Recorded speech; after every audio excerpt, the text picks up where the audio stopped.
दोस्तों कहते हैं ना, जब किसी को ठोकर मार के दूर फेंका जाता है तो ऊपर वाला पहले उसे बचाने वाले को भेजता है।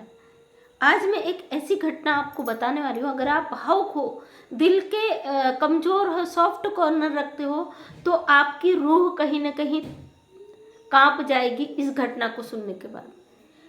कोई माँ ना एक बच्चे को 9 महीने कोख में रखती है, पालती है, पोसती है, उसके बाद वो जन्म लेता है, उसे जानवरों के मुंह में फेंक कर चली जाती है।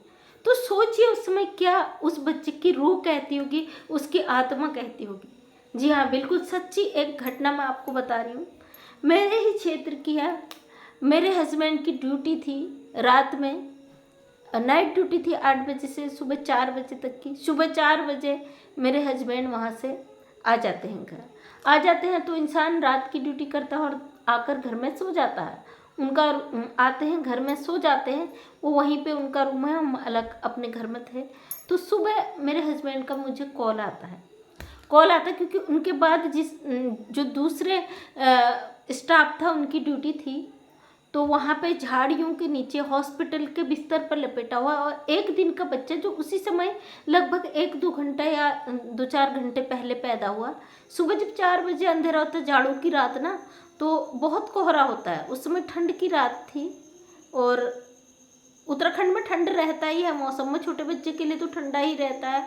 आजकल जब बारिश पड़ा था तो ठंड बहुत हो गई थी, तो लोग रजाइयाँ ओढ़े थे, उस समय की बात है।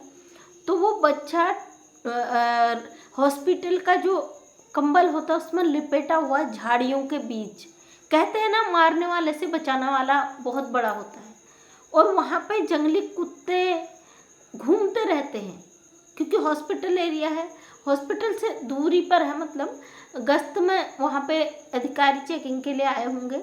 तो एक बच्चे की रोने की आवाज़ आती है और वो बच्चा लड़का था और वो उसके अंदर जो हॉस्पिटल का बिस्तरा होता है उसमें लपेट कर झाड़ियों में डालकर कोई चला गया। और पता नहीं, और रात की, क्योंकि रात में जब ड्यूटी होती है एरियाज अलग अलग बदलते हैं, मुझे नहीं लगता वहाँ पे क्योंकि उसमें कोई ड्यूटी में रहा होगा या वो बच्चा रोया होगा, शायद वो एरिया अलग हो। सुबह जो ड्यूटी में आए तो वो देखते हैं बच्चा बिल्कुल सुनसान एक उसमें लेटा पड़ा है, और वो बच्चा शायद कोई या तो रात में डाल के गया या सुबह सुबह ही उसे डाल के गया होगा। कितने घंटे से वो बच्चा वहाँ पड़ा रहा। तो वो लोग उठाया, उसे देखा तो बच्चे की सांसें चल रही थी, बच्चा मतलब बहुत वीक, उसी समय पैदा हुआ बच्चा। आप जानते हो कितनी केयर की ज़रूरत होती। झाड़ियों से निकाला, उसे पोछा, सही करा, तो हड़कंप मच गया। हाँ, मेरे हस्बैंड को भी फ़ोन आया कि ऐसा एक मैटर आया है। तो उस समय मेरे हस्बैंड ने बोला ऐसा एक बच्चा मिला है। मैंने कहा मैं उसे पाल लूँगी, कोई भी हो, अगर उसका कोई भी नहीं मिलता है तो मैं उसे पाल लूँगी। लेकिन मेरे हस्बैंड ने मेरी बात करी कि हम उस बच्चे को हम लाना चाहते हैं और हम उसको पालना चाहते हैं, उसको एक अच्छी परवरिश देना चाहते हैं। तो दोस्तों फिर उसके बाद कानूनी प्रक्रिया बहुत लंबी होती है, तो उसका बहुत बड़ा प्रोसेस होता है। उन्होंने बोला ऐसे तो किसी को भी नहीं दिया जाता है, क्योंकि ये बच्चे को इस तरीके से देना किसी को नहीं होता, क्योंकि उसकी संस्थाओं में पहले उस बच्चे को डाला जाता, उसका लिखित में होता, उसके बाद अगर प्रोसेस होती है गोद लेने की तो वो लिखित में वहाँ से होती है। तो वहाँ पे एक कपल था हमारे स्टाफ में, उनके कई साल शादी के हो गए थे, उनका कोई बच्चा नहीं था।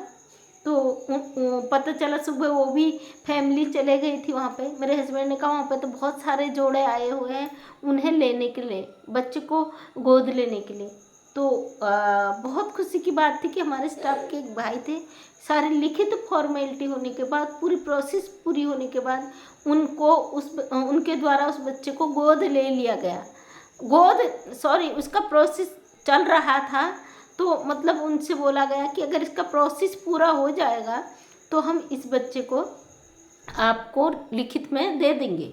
अभी उनको बच्चा मिला नहीं, बच्चा अभी संस्था में ही है, जो अनाथ आश्रम होते ना उस संस्था में ही है, और मतलब कस्टडी में, पुलिस कस्टडी में है। और उस माँ की खोज हो रही कि किस इस डेट को किस हॉस्पिटल में वो बच्चा शायद हुआ होगा, क्योंकि हॉस्पिटल में भी इनलीगल चीज़ें होती हैं, अंदर खाने कितना ही लोग वो कर ले, लेकिन ये चीज़ें होती है। जब बच्चा हॉस्पिटल के बिस्तर में मिला है, क्योंकि उसमें हॉस्पिटल का कोई टैग नहीं था, इसलिए वो पकड़ में नहीं आएगा, लेकिन नहीं आया है। पुलिस तो कहते ना ज़मीन के अंदर से भी खोज कर निकाल ले आती सबूतों को। तो अब जो है अनुमान द्वारा उसकी जांच चल रही है, पता लगा लिया जाएगा किस एरिया का मैटर है, कहाँ पे कौन सा केस हुआ। अगर लिखित में होगा ठीक है, नहीं हुआ होगा उसका भी कोई ना कोई प्रूफ मिल जाएगा।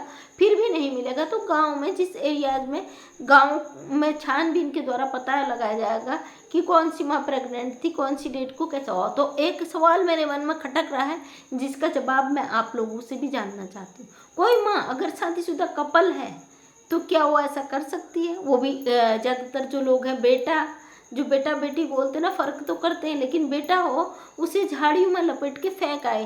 तो दोस्तों मेरे दिमाग में एक ही ख्याल आया, क्योंकि ऐसे किस्से जब जितने होते हैं ना वो इनलीगल होते हैं। जो कुंवारी माया होती ज़्यादातर उनकी हरकत होती है।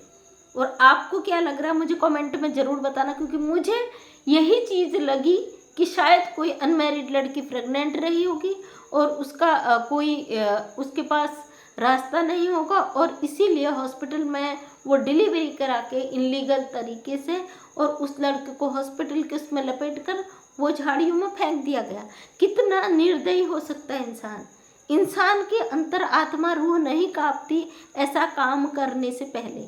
जब आपके साथ ये प्रक्रिया हुई और जिस बंदे की गलती रही उसे बचाने के लिए, अपनी इज्जत बचाने के लिए आप जिंदगी को इतना सस्ता बना देते हो।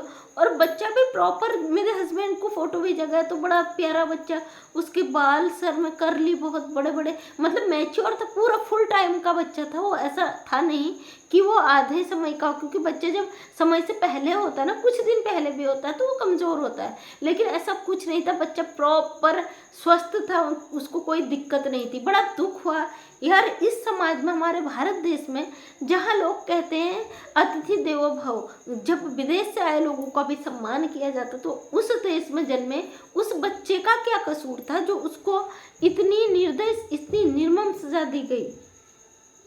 शुक्र है कि हमारे देश में कुछ ऐसे व्यवस्थाएं हैं, ऐसी संस्थाएं हैं जो उनको नाम देने के लिए है। अगर नहीं होती तो उन जंगली जानवरों के शिकंजे से वो बच्चा बच नहीं पाता। और बहुत दुख हुआ आज ये वीडियो बनाते हुए, अंतरात्मा से एक दर्द भी झलक रहा, आपको महसूस हो रहा होगा। तो आपका क्या कहना है प्लीज़ मुझे ज़रूर बताइएगा। अगर मेरी वीडियो नेक्स्ट देखना चाहते हैं चैनल को सब्सक्राइब करें। मैं मंजू विश्वकर्मा हल्द्वानी उत्तराखंड से अपने समाज के लिए नए नए मोटिवेशन लेके आती हूँ। आपको मेरी वीडियोज़ कैसी लगी मैं अपने कमेंट के माध्यम से मुझे ज़रूर बताना। डेली सुबह 8 बजे मेरा वीडियो आता है। अगर आप मेरी नेक्स्ट वीडियो देखना चाहते हैं तो चैनल को सब्सक्राइब करें, ताकि मेरे आने वाले वीडियो का नोटिफिकेशन आप तक मिल सके और आप मेरी नेक्स्ट वीडियो तक पहुँच सको। तो दोस्तों थैंक यू, आपका तहे दिल से धन्यवाद। अगर आपके आसपास इस तरह की घटना होती है तो उसकी सूचना डायल 112 में ज़रूर दें, ताकि इस तरह की घटनाएं ना हो। अब पुलिस प्रशासन द्वारा एक जारी किया गया है जो डायल 112 है, उसमें अगर आप कॉल करते हैं, कोई भी अगर फील्ड में ये गतिविधियां हो रही हैं तो तुरंत वहाँ पर पुलिस पहुँचती है, उस पर कार्रवाई करती है। तो अगर आपके इर्द गिर्द ऐसी घटनाएं होती है उस पर एक आवाज़ ज़रूर उठाएं, क्योंकि हमारे आज़ाद देश के आप नागरिक हो, आपका एक हक बनता है कि आप इस पर एक आवाज़ उठाओ। तो थैंक यू दोस्तों, वीडियो पसंद आया तो अपने कमेंट देख के अपनी राय जरूर दें मुझे। थैंक यू, तहे दिल से धन्यवाद।